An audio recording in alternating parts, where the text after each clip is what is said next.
Hello, welcome to part 2 of the USC Marshall RUI webinar series on online business models.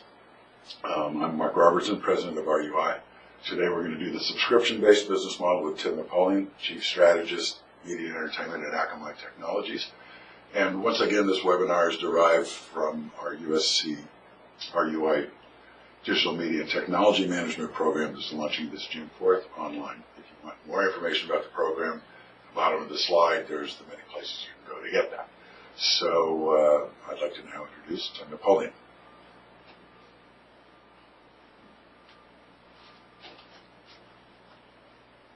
Great. Thank you.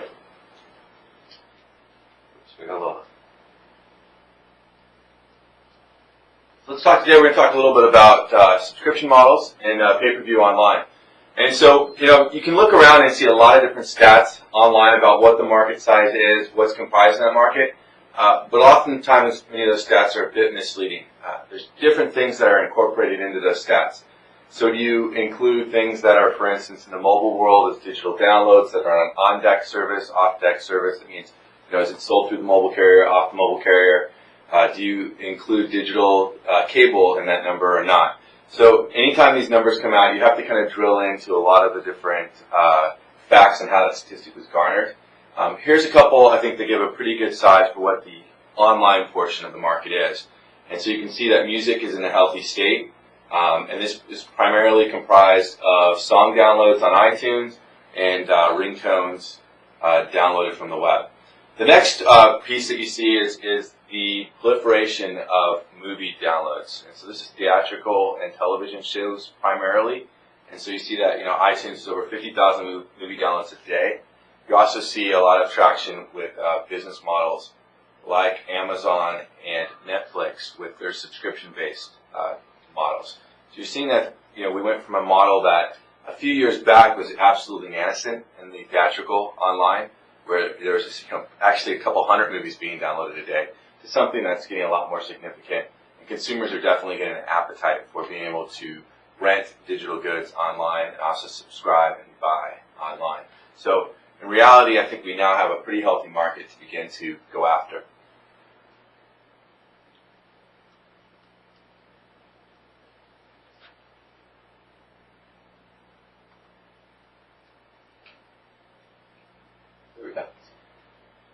Sorry about that.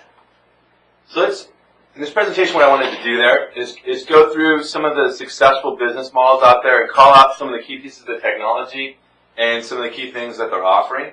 And when we go into the longer course later, we'll drill into some more of the different ways that you can get involved with these properties as an independent producer, or as you can do some of your retailing activities on your own if you're a larger studio. But obviously one of the best examples out there, probably the market leader, is iTunes. And so if you look at the iTunes store, what do they do, right? So you see that they have a lot of premium content. They sell both TV shows, games, movies, and by movies we usually use that term to refer to theatrically released titles, as well as they have some straight to DVD titles as well.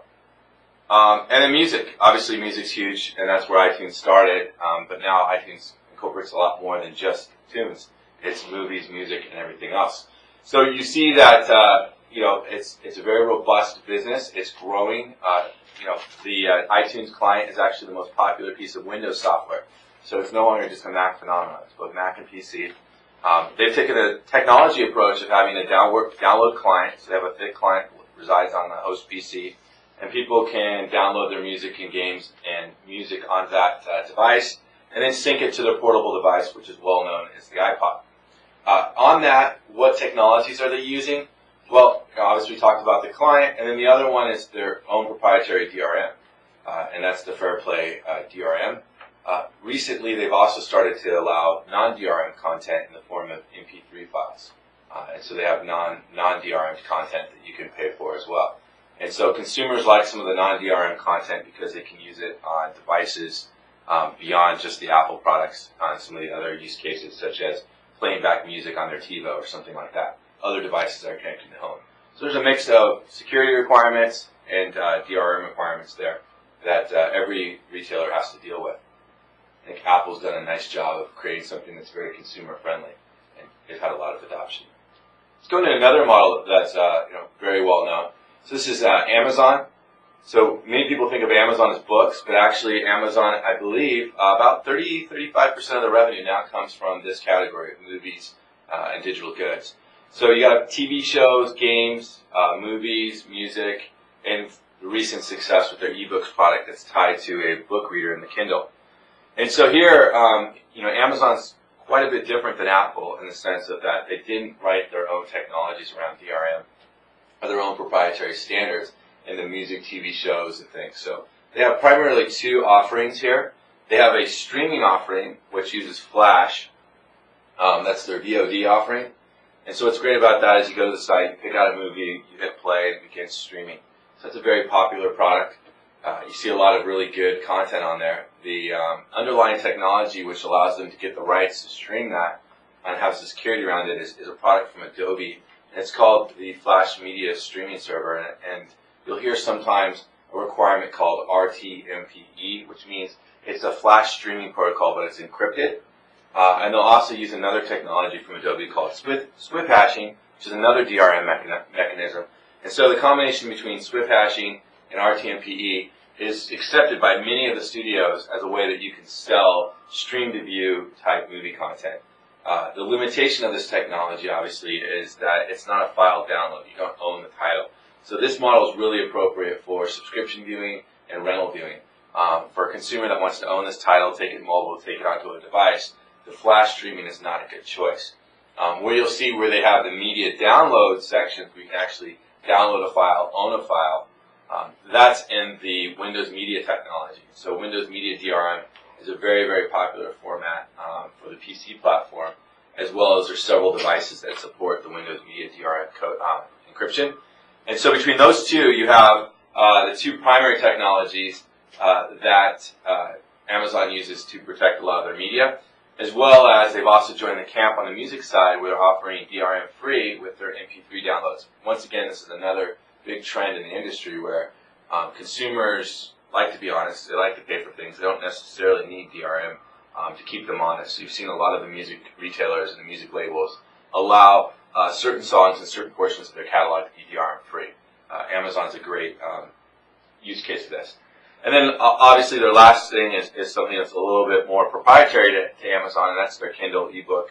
And so very early to tell what type of sales they're having around these ebooks, but the overall buzz is very positive, and they're getting a lot of great feedback on the form factor and the uses for their product. I know when I was in business school here at Marshall, it would have been great to have all my books on one little device like that and not have to lug around a giant backpack. So note to teachers, please allow your books on Kindle. The next model that I wanted to talk about, where we've seen success in pay-per-view and subscription models, is when you talk about the premium rights holders, like the major sports leagues. So this would be the NBA, MLB, NHL. When you talk about subscription revenue here, you're talking about primarily two sources. So one is there's a lot of rights involved in premium content like this, like the NBA. And so there may be multiple people that are involved in the transaction. So you may have traditional rights that belong to MSO or a cable operator. DirecTV may own some of the rights. You may own different rights based upon different geographies. So you may not be allowed to broadcast games in North America because a traditional broadcaster has that right, but you may own the rights outside of the United States, for example.